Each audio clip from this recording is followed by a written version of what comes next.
ব্যাপারটা হলো আমরা যখন বার্নিহাল ক্রস করছিলাম ঠিক সেই সময় আর্মি ওখান থেকে আমাদেরকে আটকে দেয় গাড়িতে।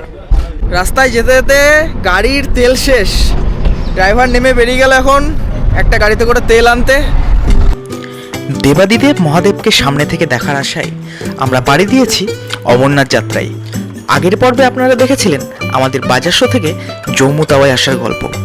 আজ আপনাদের দেখাবো সেই জম্মু তাওয়াই থেকে কত বাধা বিপত্তি পার হয়ে আমরা পৌঁছেছি শ্রীনগর এবং সেখান থেকে পরবর্তী দিনে সেই বাল্টাল বেস ক্যাম্প। চলুন তাহলে শুরু করি আজকের গল্প। সাথে আছি আমি অর্ক।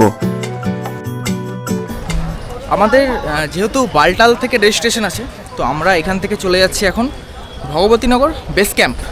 ওখানে আজকে রাত্রেবেলায় স্টে করে কালকে ওখান থেকে আমরা সকালবেলায় গাড়িতে হোক বা বাসে হোক ওখান থেকে দেখি কী অবস্থা, তারপরে ওখান থেকে রওনা দেবো বাল্টালের পথে। হ্যালো বন্ধুগণ, আমরা চলে এসেছি জম্মু তাওয়াই স্টেশনের বাইরে 25 থেকে 40 টাকার মধ্যে পেয়ে যাবেন টোটো বা অটো, তাতে করে চলে যান ভগবতীপুর বেস ক্যাম্প। এটা হচ্ছে ভগবতীনগর বেস ক্যাম্পের এন্ট্রি গেট। প্রথমে আমাদের প্ল্যান ছিল আমরা ভগবতীপুর বেস ক্যাম্পে স্টে করে পরের দিন আর্মি কনভয়ের সাথে রওনা দেব। হঠাৎ আমাদের প্ল্যান চেঞ্জ। আমরা চলেছি এই মুহূর্তে শ্রীনগর ডাল লেকের পথে। যেহেতু আমরা সকাল 10টার মধ্যে পৌঁছে আমাদের RFID কার্ডও সঙ্গে সঙ্গে হয়ে গেছিল, তাই আমাদের এই ডিসিশন। আজকে আমাদের ভগবতীপুর বেস ক্যাম্পে থাকার কথা ছিল, হঠাৎ আমাদের রাস্তার মধ্যে প্ল্যান চেঞ্জ। আমরা চলেছি এখন শ্রীনগর ডাল লেকের পথে। এখান থেকে যার দূরত্ব 240 কিলোমিটার। আমরা যাচ্ছি এখন।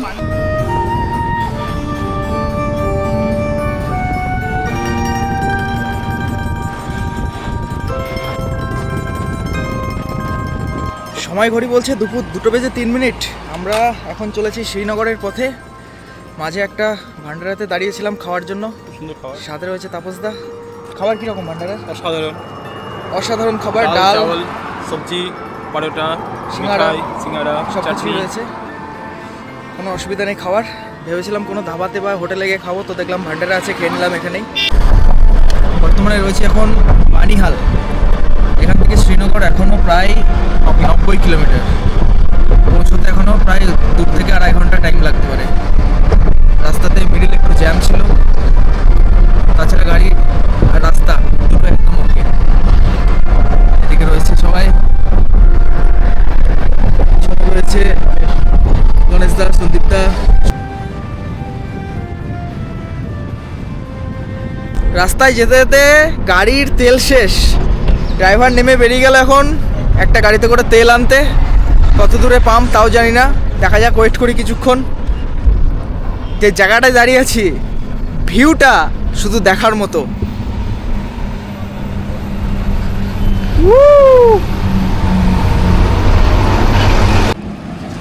জীবনে সব কিছুর অভিজ্ঞতা হওয়া ভালো। এই যেমন আমাদের এখানে গাড়ির তেল শেষ হয়ে গেল। NH-44-এর ওপর আমরা এখনও দাঁড়িয়ে আছি। এখান থেকে শ্রীনগর হচ্ছে 89 কিলোমিটার, পেহেলগাম 83 কিলোমিটার এবং লে এই রাস্তা ধরে 512 কিলোমিটার। প্রায় 40 মিনিট হয়ে গেল, এখনও তেল মনে হয় পাইনি। আমরা এখানে দাঁড়িয়ে আছি এখনও। নিচে দিয়ে চলে যাচ্ছে ছোট্ট নদীর মতো কিছু। তেল এসছে গাড়িতে, এখন তেল ঢালা চলছে।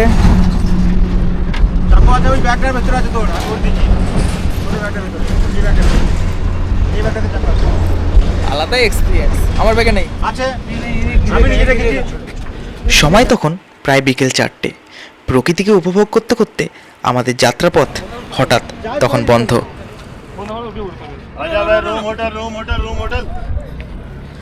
বানিহালের এই জায়গাটায় আমাদেরকে আর্মিরা অ্যালাউ করলো না আগে যাওয়ার জন্য শ্রীনগরে, তো আমরা এখান থেকে যাচ্ছি বানিহাল স্টেশন। ব্যাপারটা হলো আমরা যখন বানিহাল ক্রস করছিলাম ঠিক সেই সময় আর্মি ওখান থেকে আমাদেরকে আটকে দেয় গাড়িতে। বললো 3টের পরে আর কোনো গাড়ি শ্রীনগর যাবে না, তো ওখান থেকে আমাদেরকে অ্যালাউ করলো না। যেহেতু আমরা ওখানে থাকার প্ল্যান করছিলাম, তারপর হঠাৎ মাথায় আসলো ট্রেন আছে বানিহাল থেকে শ্রীনগর। তো আমাদের যেহেতু আজকে শ্রীনগর যেতে হবে, ডাল লেক ঘুরে দেখব, তো সেই জন্য ডিসিশন নিলাম বানিহাল স্টেশনে এসে এখান থেকে ট্রেন ধরে আমরা পৌঁছবো শ্রীনগর। তো এখন সেই গাড়িকে আবার বললাম আমাদেরকে বানিহালে ড্রপ করে দিতে। বানিহাল স্টেশনে আসলাম আমরা, আমার পিছনে বানিহাল স্টেশন। এখান থেকে যাব ট্রেন ধরে শ্রীনগর।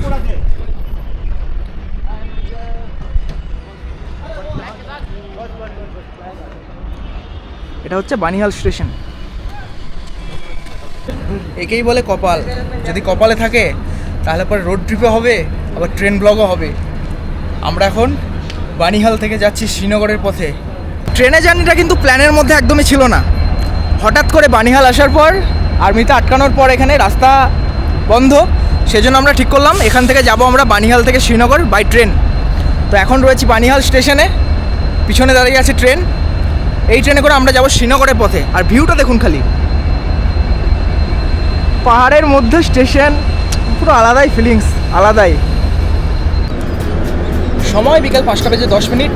আমাদের ট্রেন 62-617 এই মুহূর্তে ছেড়ে দিল বানিহাল স্টেশনের 2 নম্বর প্ল্যাটফর্ম থেকে বাগডামের উদ্দেশ্যে।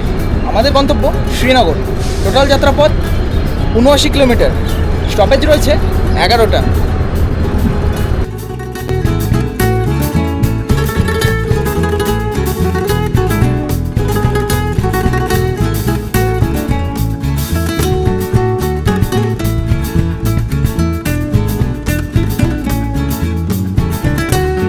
আমার মনে হয় ভিডিওতে কথা বলার থেকে প্রকৃতিকে উপভোগ করাটাই খুব জরুরি।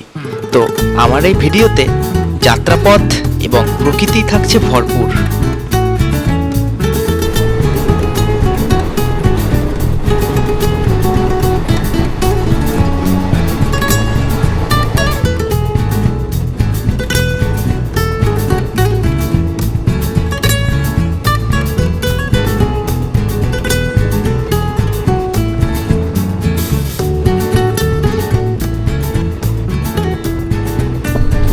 দেখতে দেখতে আমরা পৌঁছে গেলাম সেই শ্রীনগর, সমুদ্রপৃষ্ঠ থেকে যার উচ্চতা 1585 মিটার বা 5200 ফুট। খুব সুন্দর একদম সাজানো। সময় ঘড়ি বলছে বিকেল নয়, সন্ধে 7:25। আমরা রয়েছি এখন শ্রীনগর স্টেশনে, পৌঁছে গেছি। এখান থেকে গাড়ি করে যাব ডাল লেকের ওখানে, নিয়ে নেব হোটেল, তারপর ওখানে আজকে রাতে স্টে করব। দেখাচ্ছি ডাল লেকে। কোথায় এসছি বলুন তো? শ্রীনগরের সেই বিখ্যাত ডাল লেক, হ্যাঁ, যেটা রয়েছে আমার ঠিক পিছনে। শিকারায় চাপতে যাচ্ছি, দেখাচ্ছি সেটা, ওয়েট।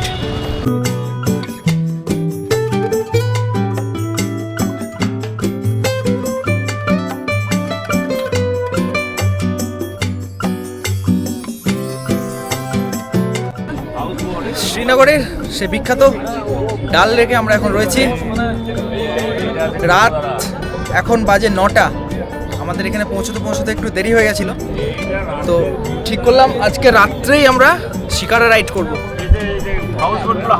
এই আমার পাশে রয়েছে সব হাউস বোট, লাক্সারি, মিডিয়াম, সব হাউস বোট। রাতেরও কিন্তু একটা আলাদা ভিউ এখানে।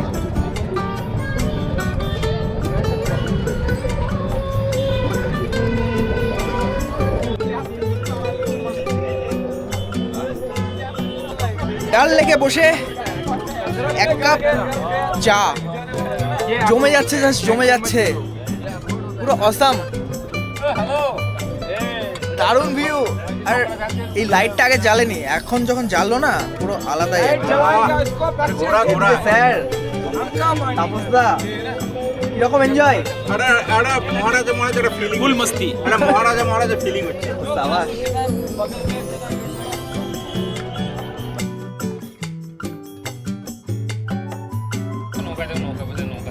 হ্যালো, শিকারা রাইড আমাদের কমপ্লিট। আমরা এখন রাত্রে ডিনার করার জন্য দাঁড়িয়ে আছি ঠিক ডাল লেকের অপোজিটে, গেট নম্বর 2 এর একদম সামনে। এই একটা হোটেল, সোনালী বাঙালি ধাবা, পাঞ্জাব ন্যাশনাল ব্যাংকের ঠিক পাশের গলিতে এইদিকে। 220 টাকা। কাশ্মীরে এসে বা শ্রীনগরে এসে যারা বাঙালি হোটেলের খোঁজ করছেন তাদের জন্য একটা ভালো সন্ধান এটা। ভেতরে যাই, খাই, তারপর আবার রিভিউ দিচ্ছি। খাওয়া দাওয়া, রান্নাবান্না একদম টপ ক্লাস, ঘরোয়া বাঙালি খাবার। ভাত, ডাল, আলু পোস্ত, মাছ, মাংস, ডিম সব কিছু রয়েছে। ডিমের অমলেট, তার সাথে রয়েছে সয়াবিনের তরকারি, আলু ভাজা, আর যা যা চাই সব কিছুই মোটামুটি পাওয়া যাচ্ছে এখানে।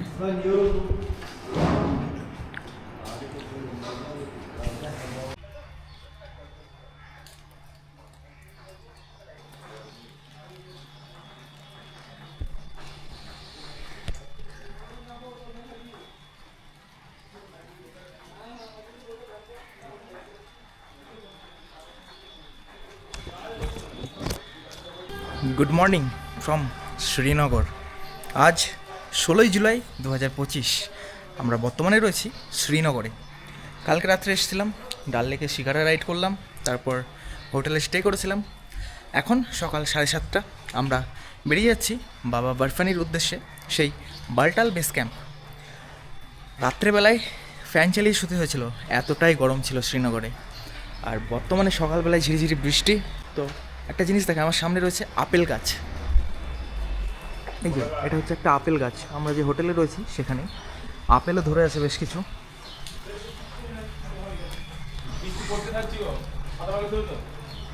সবুজ আপেল। শ্রীনগর থেকে বাল্টাল, সেজন্য গাড়ি খুঁজছি।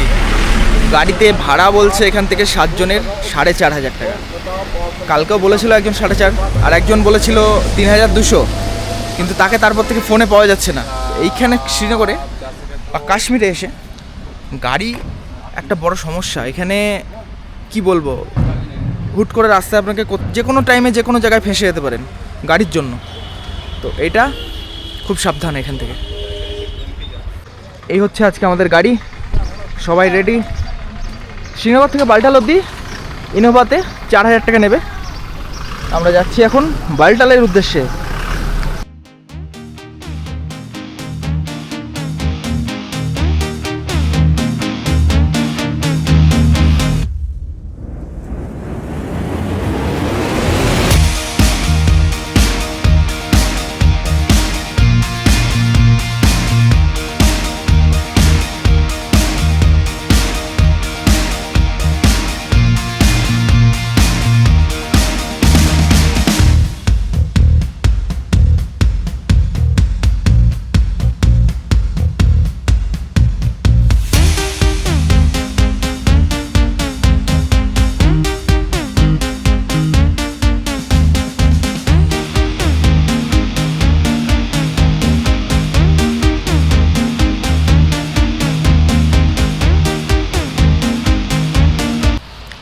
রয়েছি এখন সেই শ্রীনগরের ডাল লেক। ভিউটা একবার দেখুন, ভিউটা সকালবেলায়। এখন 8টা বাজে, মেঘলা ওয়েদার। ওফ, মন জুড়িয়ে যাবে, মন জুড়িয়ে যাবে।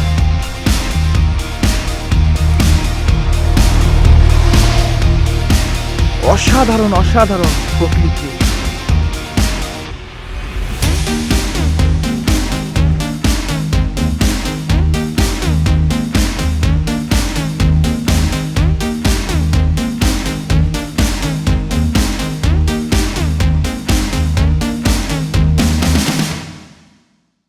ডাল লেক ঘোরার পর আমরা এখন যাচ্ছি বাল্টালের দিকে, যাবো সেই সোনমার্গ টানেল।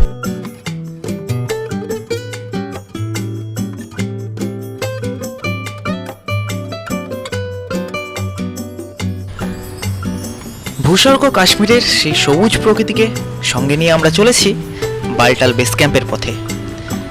শ্রীনগর থেকে বাল্টাল বেস ক্যাম্পের দূরত্ব প্রায় 95 কিলোমিটার মতো। সময় লাগতে পারে ঘন্টা 3। রাস্তা যদি জ্যাম থাকে তাহলে হয়তো আর একটু বেশি। এই পথে আমরা পার করব সেই বিখ্যাত সোনমার্গ টানেল।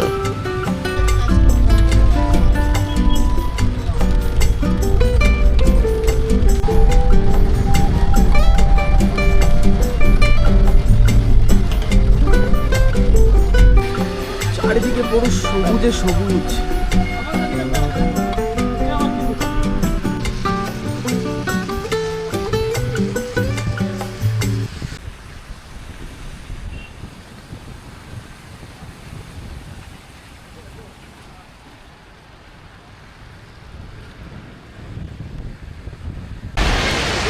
কি ভিউ ভাই, কি ভিউ, অসাধারণ ভিউ। কাশ্মীর, বাপ রে বাপ, দেখে অবাক যাচ্ছি আমি। চারিদিকে পুরো সবুজই সবুজ, একটা আলাদাই ওয়েদার। তার মধ্যে মেঘ করেছে, বৃষ্টি পড়ছে, একদম পুরো চোখের শান্তি, মনের শান্তি, সব কিছু। আমার পিছনে এই সবুজ একদম ওয়েদার। কিছু ভ্যালি পার হলাম, যা লাগছিল আমি ক্যামেরায় করতে পারলাম না গাড়িতে আস্তে আস্তে। অসাধারণ। आपकी माइक देखिए पता चल गया कैमरा देखिए দাদা এত সুন্দর পকোড়া ভাজছে, গরম তেলে হাত দিয়ে দিচ্ছে। क्या क्या क्या क्या किया अभी आपने दिखाई? हाथ दिया ना? प्याज आलू मिक्स है दादा तेल में हाथ दिया ना? गरम तेल में एकदम फ्रेश माल है दादा গরম গরম একদম তেলের মধ্যে পকোড়া, পেঁয়াজ আলু দিয়ে टेस्ट कीजिए दादा চা। भैया और टोपी टोपी ঠান্ডা ওয়েদার, একদম ये टोपी नमक क्या শীত শীত করছে এখন। তার মধ্যে পকোড়া, চা, ফাটাফাটি। এই পকোড়াগুলো এত সুন্দর, বসে বসে 5-6 প্লেট শেষ হয়ে গেল।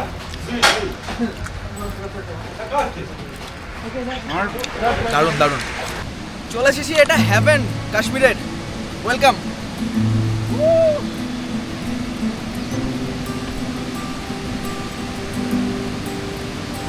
কি জায়গা ভাই, কি জায়গা।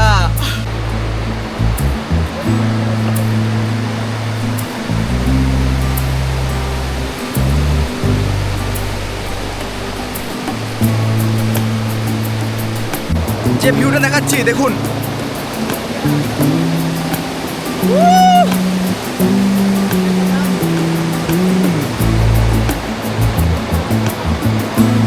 নেচার ভাই, নেচার। জুলাই মাসে কাশ্মীর অন্যরকমই, আলাদাই।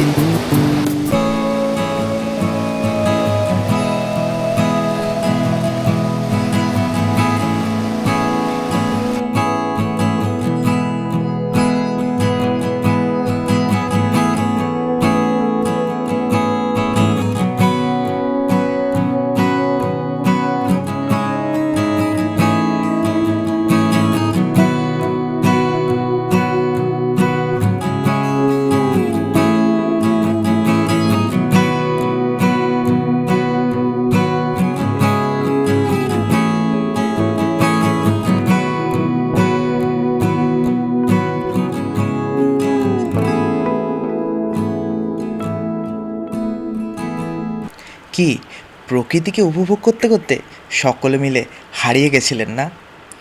আরে উঠুন, আমরা চলে এসেছি সেই সোনমার্গ ভ্যালি। এই সেই সোনমার্গ ভ্যালি।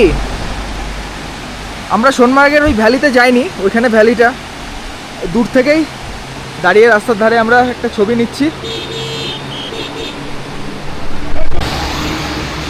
দারুণ সুন্দর ভিউ পিছনে, দারুণ দারুণ, পুরো অসাধারণ। সবুজে সবুজ প্রকৃতি। কাশ্মীরের এখন লেভেলই আলাদা। আসবো অন্য কোনো সময়, বরফের সময়, তখন দেখাবো পুরো সোনমার্গ। এখন টাটা। চলতে চলতে প্রতিটা বাঁকে পাহাড়গুলো তার নিজের রূপরেখা, তার বৈচিত্র্যকে এক নতুন রূপে সাজিয়ে তুলছে প্রতি মুহূর্ত। এই দৃশ্য দেখতে দেখতে আমরাও কোথাও যেন হারিয়ে গেছিলাম প্রকৃতির মায়ায়। জানি না আবার কবে আমরা কাশ্মীর আসবো সকলে। তো যেটুকু আমরা কাশ্মীরকে দেখতে পাচ্ছি সেটুকুই উপভোগ করে আপাতত মনকে একটু শান্ত রাখি।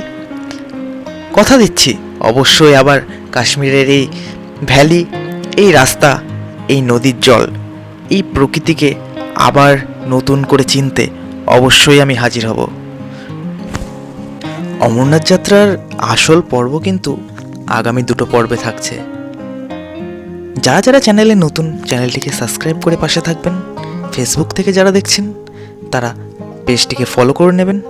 আমরা দেখতে দেখতে পৌঁছে গেছি সেই বালটাল বেস ক্যাম্প। সময় বলছে দুপুর 11:20 শ্রীনগর থেকে 120 কিলোমিটার যাত্রাপথ অতিক্রম করে আমরা পৌঁছে গেছি সেই বালটাল বেস ক্যাম্প। আর টেম্পারেচার বলছে এখানকার 15 ডিগ্রি, ঠান্ডা মোটামুটি আছে। পৌঁছে গেছি এই মুহূর্তে সেই বালটাল বেস ক্যাম্প। কি দারুণ ভিউ, আজকে এখানে থাকবো।